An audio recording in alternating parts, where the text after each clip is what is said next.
won't fail. I know he won't fail. I know he won't fail. All of your problems, all of your cares, all of your troubles, you can give it to Jesus. And all of your burdens, all of your cares, even your struggle, you can give it to Jesus. So he won't fail. He won't fail. He won't leave you. No, he won't. He won't fail. He won't. Come on, somebody sing. He won't leave you. He won't fail. Yeah, all of your problems, all of your cares, all of your troubles, you can give it to Jesus. Ooh, all of your burdens, all of your cares, even your struggles, you can give it to Jesus. So he won't fail. He won't fail. He won't fail. Somebody shout it out. He won't leave you. No, he won't fail. See, he won't fail.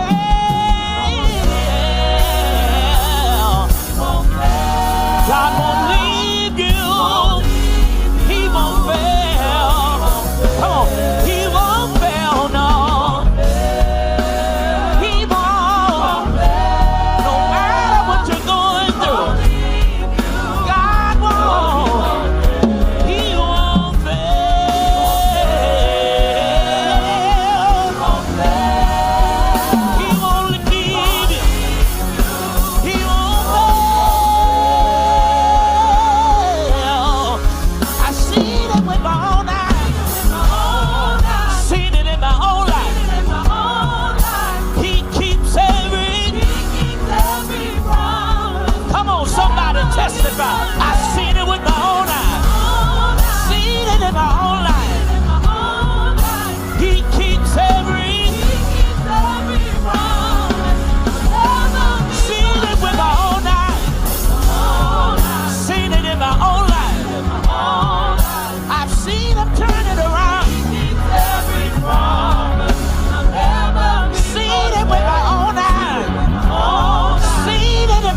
my own eyes. I seen it with my own eyes. I seen it with my own eyes. Somebody testify. I seen it with my own eyes. Seen it in my own life. I seen it with my own eyes. I seen it in my own life. I seen him turn it around. I seen him make a way. I've seen him open doors. I've seen him carry me through. I watched God do it, yeah. I seen it with my own eyes. I'm a living testimony. I'm a living testimony. I'm a living testimony. He's a healer for the sick. He's a mind regulator. He's a burning power. He's a heavy load sharer. I've seen it with my own eyes. I've seen it in my own life. You can't make me doubt it. Know too much about it. He's a keeper. He's a keeper. He's a keeper. He's a keeper. Testify of the goodness of the Lord. Testify of the goodness of the Lord. And let the redeemed say so. Seen it with my whole life.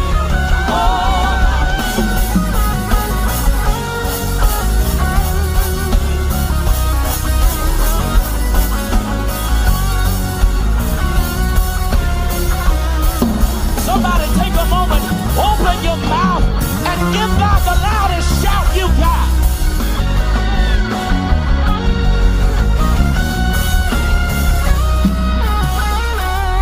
He won't fail.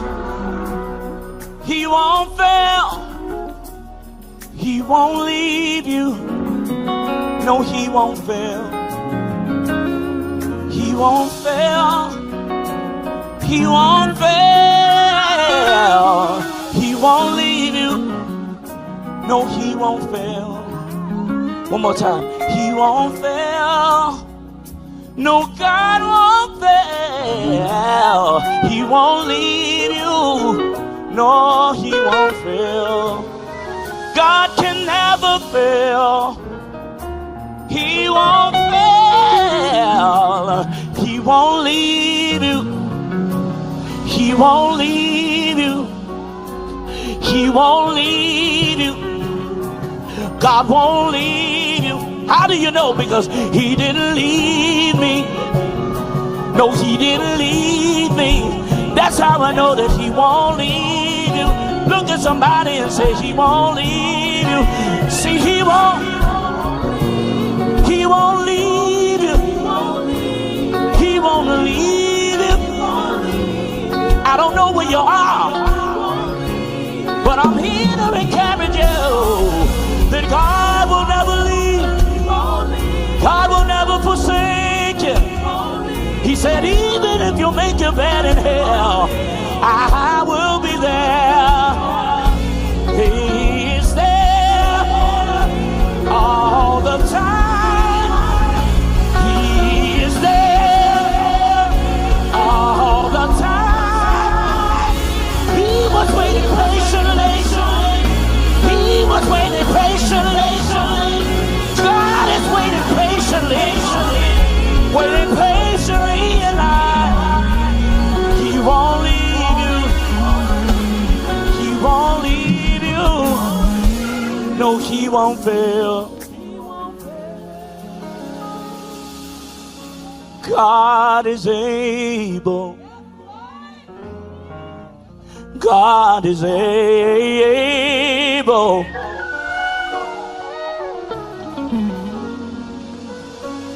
Greetings, and this is the day that the Lord hath made. We're here to rejoice and we're here to be glad in it. I want to thank you and welcome you to our Biblecast. This is a joy and what a privilege, what an honor it is to have you here with us. It means the world that you've tuned in today. I want you to do me a favor. I want you to call a friend, call a relative, call an associate, call a neighbor, and let them know that House of Hope is on the airways, that we're here doing our Biblecast. It's going to be an amazing, amazing time of celebration. I want to thank everybody who's tuned in today, whether it be Apple TV, Roku, Twitch, Amazon, Fire TV, YouTube, the different websites. So if you're watching through WLVO, Channel 21 here in Atlanta, however you've tuned in, thank you for your viewership today. It means the world to us. Listen, if this is your first time tuning in to one of our virtual services, do me a favor, type the number 1 in the chat. If you're watching through a format that has a chat, just type that number 1, just one, and type that number 1. That way, members of our community can appropriately welcome you to our Hope Global family. It is a joy to have you here with us, and I'm excited that you are here. We're in the month of September 2024, and it's an amazing time. Our aim here as a church is to let you know, our vision is to let you know that life with God is better in every way, every day. We want you to live better. Our mission here is to introduce people to Jesus Christ in order to produce kingdom citizens that we may reduce Satan's influence on the globe. And so I'm excited. And I want you to know that life with God is better in every way, every day. I want you to know that. I know we've tried in the day of secular humanism and moral relativism. People have tried everything else, but we don't realize that God is the source. And it is in God that we live, in God that we move, and in God that we have our higher being. We need to have a higher view of God to really understand who God is and how to appropriate God in our lives. And so life with God is better. Trust me, I know without God, you can do nothing. Without God, we fail. And so that's our vision here. We want you in every encounter, every experience, we want you to leave with that message that life with God is better in every way, every day. And so to that end, we've discovered that some people have a difficult time. How do I experience a better life with God? Um, how do I appropriate that in my own life? And Jesus said, I've come in John 10:10, he says, I've come that you might have life and that you might have it more abundantly. And the truth is, many of us, we live beneath God's best for our lives. Many of us, we stay stuck. We stay in a place that's lower than what God really has for us. And many of us just refuse to allow God to do greater things in our lives. And there are a lot of reasons for that, a lot of reasons for why we don't embrace better life with God.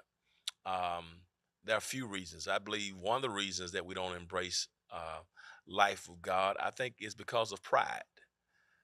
Many people feel that they've arrived, and when you think you've arrived, that there's nothing better that you can do to get better in your life, then what happens, you won't experience a better life if you already think you've experienced your best life.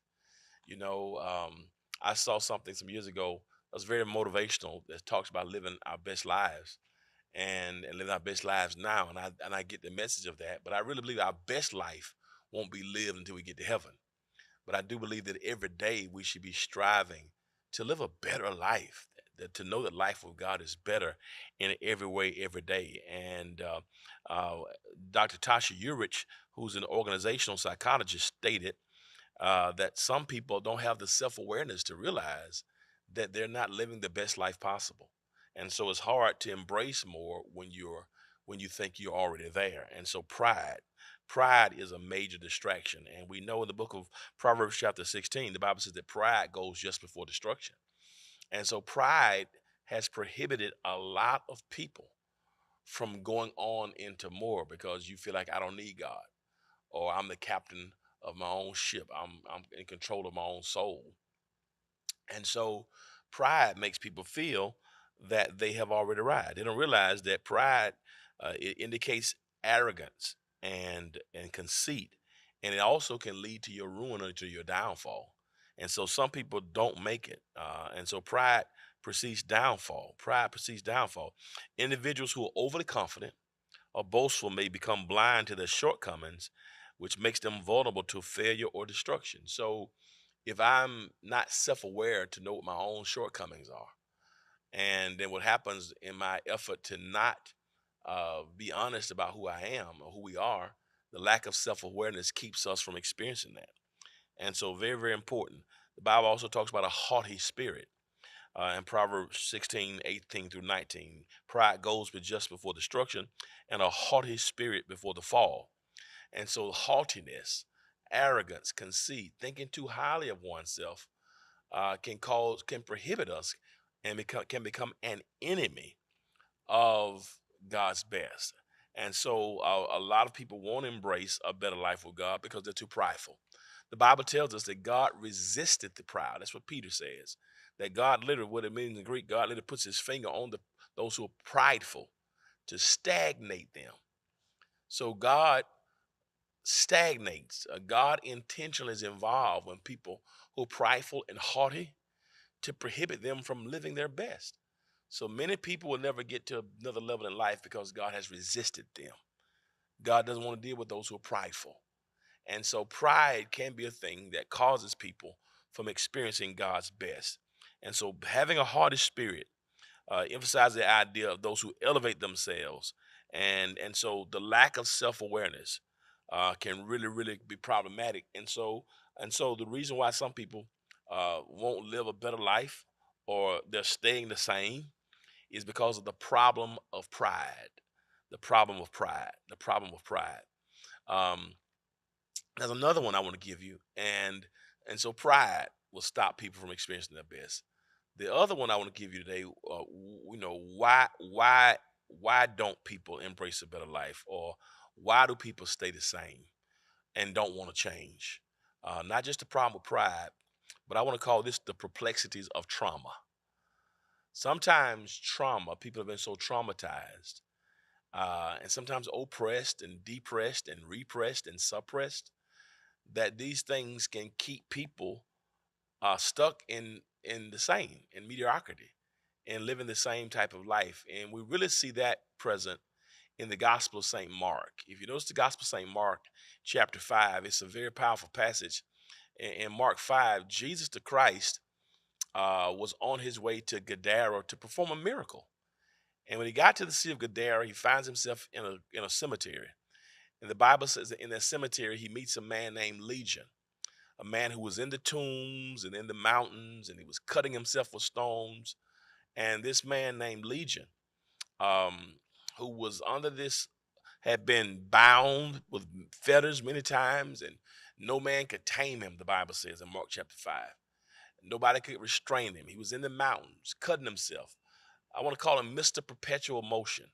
He had self-destructive tendencies in the mountains, crying with a loud voice, uncontrollable, not able to be contained or restrained. But Jesus comes through a storm in Mark chapter 4 to get to this place called Gadara. And when he get to the Gadarenes, he meets this man out of the tombs. He made his dwelling in the cemetery. And what really struck me as interesting is when Jesus meets this man out of the tomb, he runs up to Jesus and he worships Jesus. He's demonically possessed, but he worships Jesus. And in Mark chapter 5 and verse 6 through 10. So he acknowledges who Jesus is. He literally bows in worship to Jesus with all these challenges, with the demonic oppression and what was happening with him internally. It didn't stop him from worship, because even the demons in him recognized the majestic nature of who Jesus was. But what got me about him was he didn't mind worshiping, but he makes a statement that is very, very startling. And the statement that he made is, "What have I to do with you? Please don't torment me. Don't torment me." What is he saying when he says to Jesus, "Don't torment me"? What the demons in him are really saying is, don't bother us. Let us remain the same. To the extent where we will even worship you. We acknowledge you. We don't mind coming to worship, just don't change us. And I think that's a very good indication that a lot of times in life we want to come and lift God. We know who God is. If you watch award shows, you hear people almost 80% of the time somebody's gonna get up and give honor to God, give honor to the Most High. But the thing about that is it's not just enough to acknowledge God. It's not just enough to put God's name before your thank you speech, before you won a Grammy or won an Oscar, particularly if you're still tormented. So the question is, do you want to change? And so I believe that what keeps people bound, not just the problem with pride, as mentioned in Proverbs 16:18-19, haughtiness and pride, being prideful and being haughty, but also point two, the perplexities of trauma. This guy who has been bound with chains in Mark 5, suicidal tendencies, cutting himself with stones, often bound with fetters, nobody can talk to him, nobody will listen to him, up in the mountains, down in the valley, Mr. Perpetual Motion, self-destructive tendencies, right? Crying all day, all night, in the streets, running, hanging around tombs, made his abode amongst dead folk. Sounds a lot like when you think about what was possessing him. It's a good indication. People that can't be talked to, self-destructive tendencies, always on the move. The crowd that they hang with, dead crowd, dead spaces. People are not going anywhere. And yet with all that going on with him in Mark chapter 5, he says, Jesus, I worship you. Just do me a favor. Let me worship you, but don't torment me. Just don't change me. And I believe that sometimes trauma and also, I think, demonic oppression can make us stay the same. And so the challenge today is, what is it? Is he self-aware, or are the demons in that much control that they have prohibited him from living his very best life? And many of us, we don't want to change. That's why that's why the demon said, he said, what is your name? He said, my name is Legion, for we're many. He literally had, Legion was the word for a military regiment. It pertained to 2,000 to 6,000 soldiers. This guy had so many spirits inside of him that the spirits within him did not want him to embrace change. And then they said, Lord, okay, if you're gonna cast us out, don't let us leave this region. Let us go into the swine. We want to stay in the same place. That's a whole other. So even if you take us out the man, don't change us. And there are people today who don't want to change, don't want to embrace a new life, and they don't recognize there's something in them. There's some dysfunction. There's some things that may be passed down generationally, have kept us in a place where we don't live up to the best that God is offering. And so if you're like that man in Mark 5, are you tired of going to the mountains, in the valley, in the tomb, making decisions that keep hurting you, cutting yourself with stones? Your family's not talking to you. They're tired of talking to you. Your friends, people are just kind of turning their back. They've given you over because the conversations don't matter. At what point will you take a look and say, that person said, Lord, there's some things going on with me. And until you torment me. Sometimes the Lord has to trouble us, to confront us. The demons in this man in Mark 5 did not want to be confronted. They did not want to be confronted. They did not want to be cast out. And then inevitably, when they realized they were coming out one way or another, they said, just let us go. Don't let us leave this country. Let us stay in the same region. Because even if we leave this man, we can still wreak havoc on whatever's in our region. I think that's sometimes where dysfunction and sometimes the demonic realm is. These demons, I believe, have been specifically assigned to this area in the Gadarenes. And they said, we want to be faithful to our assignment. We were assigned here by our leader, the devil, and we got to give an account of our placement. So if you cast us out, that's fine. Just don't make us leave the country. And the reality today, brothers and sisters, is many people don't want to change. and they don't realize that there's some generational dysfunctions. There's some demons that they're battling, and until you're willing to be confronted, whether it be what type of addictive demons are you battling? What type of destructive tendencies and destructive behaviors are we battling? The behaviors, the tendencies where we keep making the same decisions, revisiting the same old patterns, up to the mountains, down to the tombs, hurting ourselves over and over and over again, cutting ourselves with stones, uncontrollable, can't be talked to, but yet we don't mind coming to worship to lift our hands. Lord, I worship you, just don't change me. Lord, I worship you, just let me say the same. Lord, I'll say hallelujah, but don't take this desire from Hennessy, this taste from Hennessy from me. Lord, I'll come to church, but let me have my crack pipe at the same time. I'll call you master, but let me have my marijuana daily. What is it about? What is it? What are the things about us that may be destructive, leading us down a bad path? And we're trying to simultaneously balance our reverence for God with the self-destructive tendencies and stuff that is hurting us that we don't want to let go. What is it that you don't want to let go of because it's been the thing that has been carrying you? And so when we talk about self-awareness and we talk about what keeps people from change, it's not just the problems of pride, but it's also the perplexities of trauma. But there's another thing that keeps people from change and keeps people staying the same. And I want to call this the comfortability of crippleness. The comfortability of crippleness. And you really find that in John chapter 5 when Jesus is going to a place called Bethsaida and Bethesda. And by Bethesda, that literally meant house of mercy. And at this house of mercy, there was a pool there that John tells us was inundated, was crowded with all kinds of people. There are 5 porches at this pool.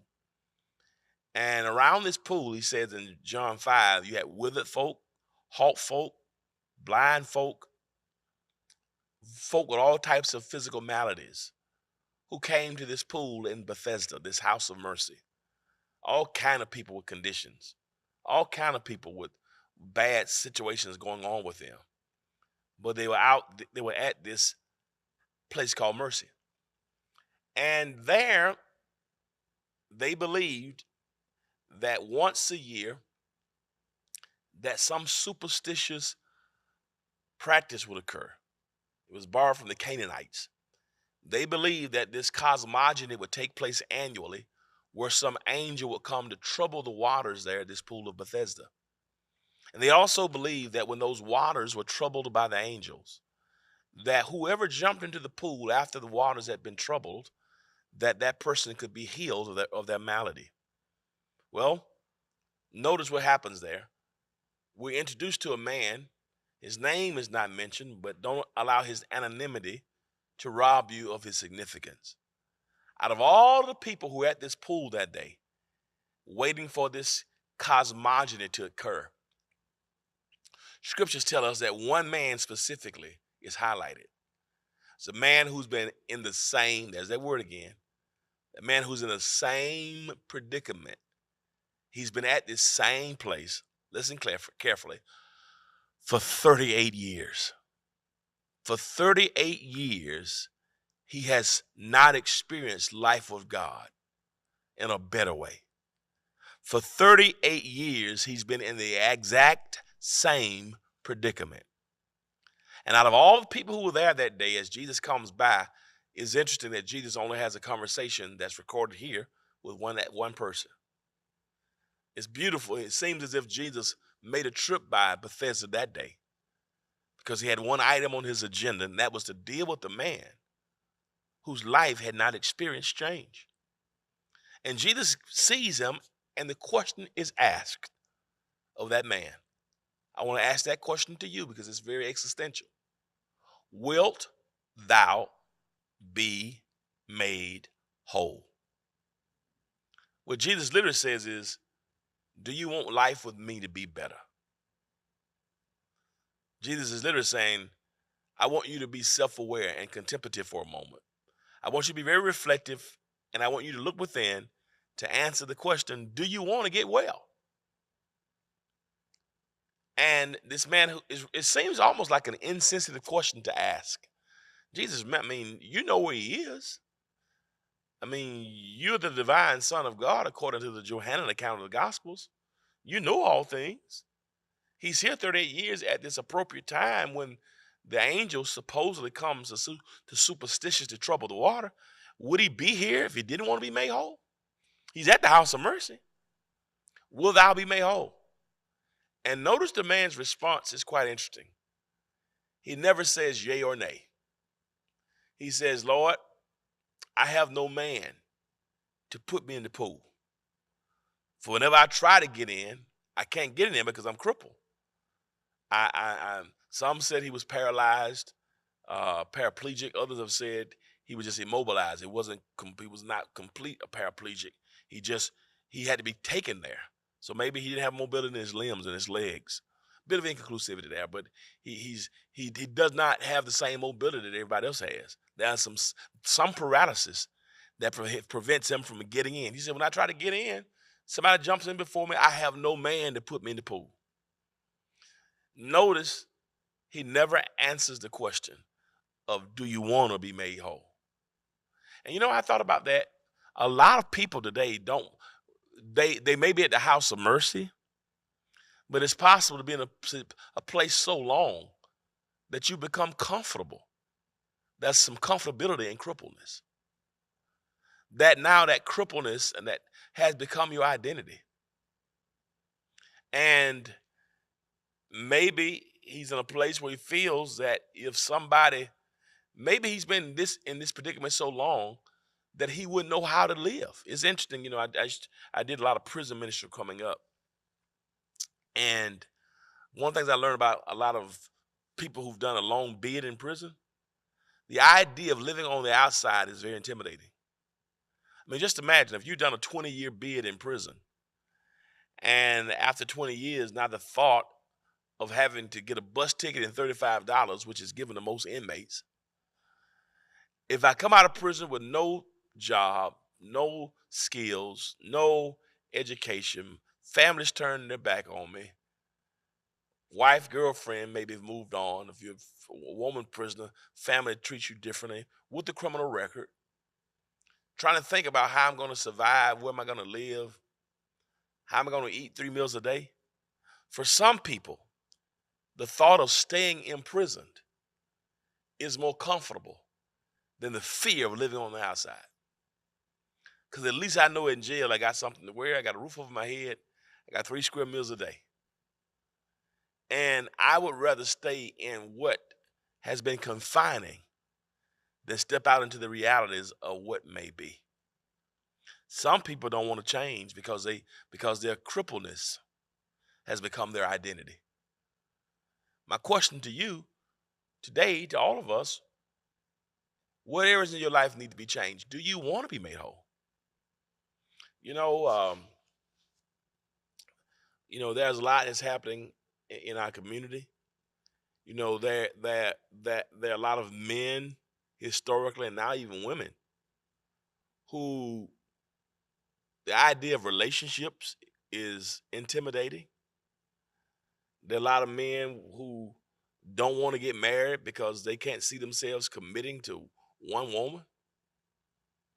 The idea of monogamy for some is debilitating. Like, preacher, do you really expect me to get married and spend the rest of my life with one woman?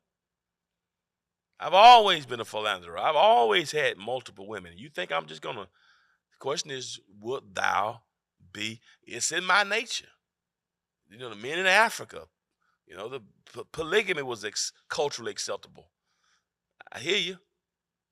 But the question remains, wilt thou be made whole? Do you want to get better? Or are you comfortable in the thing that may be crippling and debilitating? I think it's a question we all have to wrestle with. What am I holding on to that I need to let go of, but my crippleness has become my identity?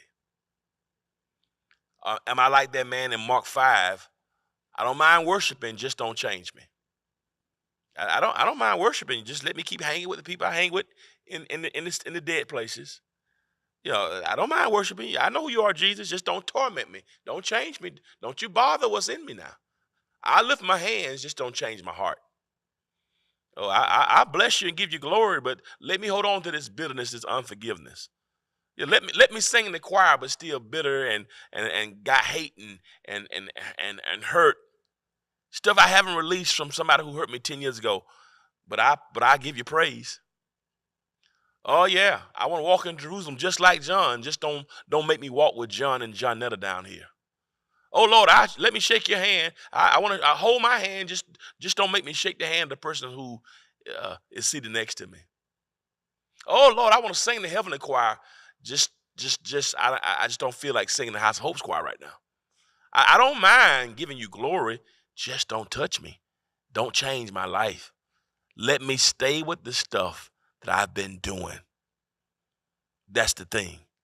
So pride can do that to you. Trauma can do that to you. The comfortability with crippleness. And you know what Jesus says? He said, you know what? I see now that you have gotten so comfortable in 38 years that you don't know how to live other ways. So let's tell you what. I'm not going to touch you. I'm not going to spit on you. I'm not going to even speak to the stuff that's holding you back. I'm going to empower you. Take up your bed and start walking. I'm going to speak a word over your life about ability that you already had.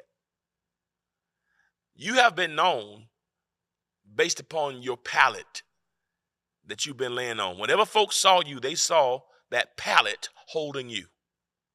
But today, because you came to the right place, I'm going to let you pick up the thing that has been your identity. I want you to take up your bed.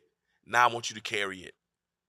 So when people see you, they can remember, I'm the one who used to be confined to this.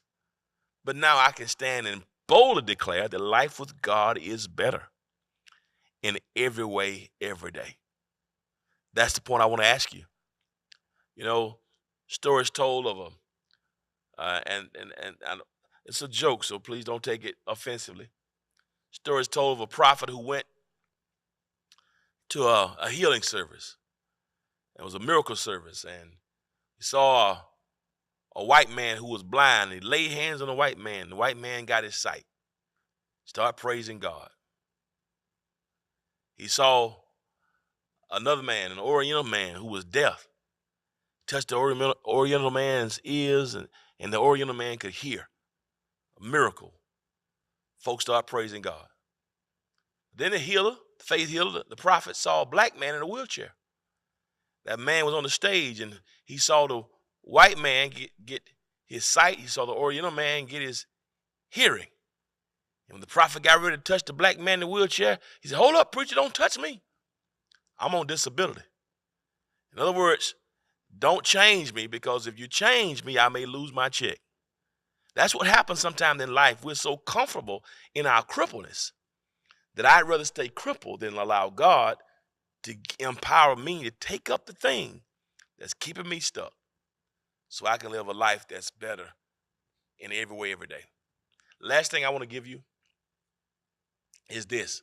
The last thing that keeps us from pride is, well, I want to call this the pretense of religion. The pretense of religion. In John chapter 10, Jesus is getting ready to wash the feet of his disciples. John chapter 13. John 13, he wants to wash the feet of his disciples right before he died. And he gets ready to wash their feet. He takes a basin of water and a towel, and he's washing their feet. And when he gets to Peter, Peter said, no, you're too holy. You're not going to wash my feet. In an act of being religious, and Jesus said, tell you what, Simon Peter, I know you're trying to be religious and all spiritual, but if you don't let me wash your feet, I have no parts with you. Peter's looking at all the other ones getting their feet washed and tries to really elevate himself above them. No, you don't. Don't wash my feet. I let you can wash these other peons' feet. They don't really reverence you like they should. I reverence you too much. I see you differently. He wants to kind of separate himself from everybody else. Like he's better than them. Like he's more spiritual, got more insight than the rest of them. No, you can't wash my feet. Watch these other ones. They don't know who you are. He said, I tell you what, Peter, well, if I can't wash your feet, I have no parts with you. He said, I tell you what then, wash everything. Wash my hands, watch everything. But it's really the pretense of religion. Sometimes people can be so pretentious in their religiosity that they think in the name of religion that they've arrived and that they're trying to be so supernatural that they're not being real. The reality is, don't you be so religious where religion gives you a pseudo view of your own religiosity, because that's also connected to pride as well. And so these are some of the things that can keep us the same and not living to the best of our ability. But I want to tell you something. If you've been like the blind man, if you've been prideful or haughty, if you've been like that man in Mark chapter 5 who wants to worship but just don't want to be changed, if you're like that man in John 5 who's been crippled so long that he's comfortable in it, or if religion has made you pretentious to make you think that you're really more than what you really are, and in an effort to be deep, you're really being dumb. Because only until we allow God to touch and wash all of us are we able to really become partakers of the promises that God has in our lives. Change is inevitable. Nothing is here to remain the same. God wants to take us higher. And so the question I want to ask you today is a question that we all need to answer very simply. Do you want to get better? And no one can answer that question but you. But if you want better, better is available. And my goal, our vision as a church, is to let you know that life with God is better in every way, every day. I speak better in your life. I speak that the traumas, the generational dysfunctions, the comfortability with crippleness, that even we'll deal with the pretense of religion and the pretense of being overly spiritual, that God will strip us from those things so we can stand before God pure, honest, and transparent and vulnerable. Because it's in that transparency and that vulnerability that change can take place. I speak financially, relationally, in your spirit, in your emotions, in your relationships, on your job, in your business, that God will take you to another level of change and move you forward today. By the grace of God, may God move you forward, that you get better. Don't get bitter, get better. And listen, life with God, it starts with Jesus. It starts with Jesus Christ. And today, let me invite you, if you've never accepted Christ as your Lord and Savior, to do that while you're watching. You can get your phone and text the word salvation to 678-201-1351. And you can begin your better life with God. Jesus came that you might have life and that you might have it more abundantly. Or maybe you want a church home and you want to be a part of a church. That's you right now while you're watching. You can text the word connect, whether you live in Atlanta or Alaska, Decatur, or Dubai, Stone Mountain, or Sudan. We'd love to have you here as a part of our Hope Global family. So if you want salvation, if you want to connect, or you just want somebody to pray with you as you're trying to navigate the same. And as Spencer Johnson wrote so eloquently, that I got to learn how to move with the cheese. God is trying to move you from glory to glory and faith to faith. And brothers and sisters, we cannot be what we're going to be and what we were at the same time. In order to have elevation, that's going to require separation, which means change. Don't allow where you are to keep you stuck in the same place. So whether it be the problems with pride, whether it be the perspectives of trauma, whether it be the comfortabilities with crippleness, or fourth and finally, whether it be the pretentiousness of spirituality, the pretense of religion. Today, don't allow those things to hinder what God wants to do in your life. Experience the better life with God. If that's you, just type in the chat, I want to live better. I want to live better. I want to live better. I want to live better. I got to leave you now, my friends, but maybe you've been blessed today and you want to share and be a blessing to the ministry. You see that we're touching lives all over the world. And it's because of your generosity that we're able to bring programming like this. It's because of your generosity that we've been able to touch people literally almost on every corner of this earth. Your generosity helps us to do that. And if you want to continue to support us, that we need your support, why don't you consider sowing a seed today? You can give by text to give. Information is on the screen. You can give by Cash App. You can give by Zelle today if you're watching. There's a QR code that you can scan there. It gives you other ways that you can give. If you want to give today through the website, if you're watching through the website, which a lot of our people do, you can click the giving link on the website and follow the prompts accordingly. Or if you want to send it through the P.O. box, you prefer that snail mail, that's good. Well, however you feel comfortable. Our P.O. box is P.O. Box 361-499, Decatur, Georgia 30036. Again, P.O. Box 361-499, Decatur, Georgia 30036. If that's you, I want you to give today. Give today and watch God do great things in your life. And my friends, in our effort for you to know that whether it be the problems with pride, whether it is the perplexities of trauma, whether you're dealing today, whether it's the comfortability with crippleness or whether it's the pretentiousness of spirituality or religiousness, change is inevitable. And we want to keep this lesson going. So I want you to keep chewing on this message, but also we have 3 other conversations that you can join in as we continue to flesh out this subject. On tomorrow, we're having a conversation in our Life Nights Zoom. It's going to be about theology and the theology of change. So that's tomorrow, September 12th. I want you to tune in. You can go to lifenightszoom.com tomorrow. It's going to be a powerful conversation. Also, we're going to come back on Monday, the 16th, September 16th, and have a conversation on change and relationships. How does staying the same affect us relationally? And then next Tuesday, we got hot topics, September 17th, related to change and the consequences of staying the same. Our aim is for you to know that we don't have to stay the same. Don't let it change you. All right, my friends, I got to leave you now. But as always, remember this. I want you to know. Our goal is to let you know. My mission is to introduce people to Jesus Christ in order to produce kingdom citizens who will reduce Satan's impact on the globe. That's our mission. But our whole vision here is to let you know that life with God is better in every way, every day. Until next time, you be blessed. See you soon. Peace.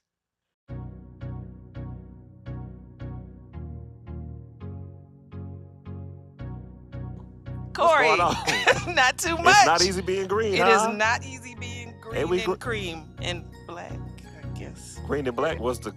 Never mind. Hi, family. We are back with another Hope Happenings to keep you informed on what is going on here at the House of Hope Atlanta.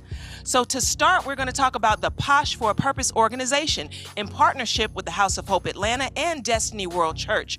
They are proud to present the 2024 Tri-Cancerlon 5K Cancer Walk, fundraiser, and House of Hope Atlanta Fall Festival. It's going to be held on Saturday, October 26th from 9 a.m. to 4 p.m.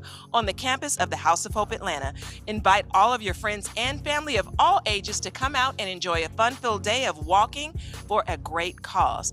Then hanging around to enjoy amazing rides, games, food, dancing, and entertainment at our church Fall Festival. All that one day? All of that. That's all right there. Yes. Now, the 5K registration is now open. All you have to do is visit the House of Hope Atlanta website, or you can go to www.poshforapurpose.org for registration and amazing vendor opportunities. You can also stop by the sign-up table each Sunday immediately following the 9 a.m. service. We want you to register for the walk and get your 2024 Tri-Cancerlon t-shirt today. Go ahead and get it because, you're going to be mad if there ain't none left. Right. Now, and this is just an FYI, online registration does include the 5K walk and or t-shirt only. The Fall Festival fees are not included. So you want to get on those good rides and get the food, make sure, you're ready for all of that. Everything. And this is specifically for our global family. If you need prayer, just text the word prayer. If you'd like to be saved, text the word salvation. And if you need, if you'd like to, If you need care. okay, if you need care, then they need to text the word care, right? Yeah, Okay, that's what it thank says. you. And if you'd like to become a member of the House of Hope Atlanta, text the word connect to 678-201-1351. Now, family, join the Women of Hope for a night for the ladies. It's ladies' night, and their hair is tight. Is that the words? I don't know. Okay. It's a ladies' night. Yes. All the ladies of the church, it's time for you to let your hair down and enjoy a time of fun, food, dancing, and games. Now, this evening will feature entertainment by the sister duo, MC Tish and Pretty Tammy, the DJ. Pretty Tammy, a bad girl. She She is. Join us for this exciting night on September 13th at 7 p.m. in the atrium. Visit the church website and all social media platforms for more information. And if you're a female entrepreneur or a black girl boss, the Women of Hope would like to showcase your business on Sunday, September 15th in the atrium after worship. Become a female vendor at our Black Girl Bosses Marketplace, where we'll highlight our women and find out all the hidden gems of female businesses that we have here at the House of Hope Atlanta. Visit the church website or text vendor24 to 678-201-1351. And also, you can join the Men of Hope on September 27th and 28th for Men's Weekend. The theme for this year is the ships: worship, relationship, fellowship, and discipleship. This is going to be a weekend of empowerment with discussions on mental and physical health and wealth for now and the future. Qualified and prominent positions on mental health and financial experts will speak. Our guest speaker for Saturday, September 28th is Pastor Reginald Sharp.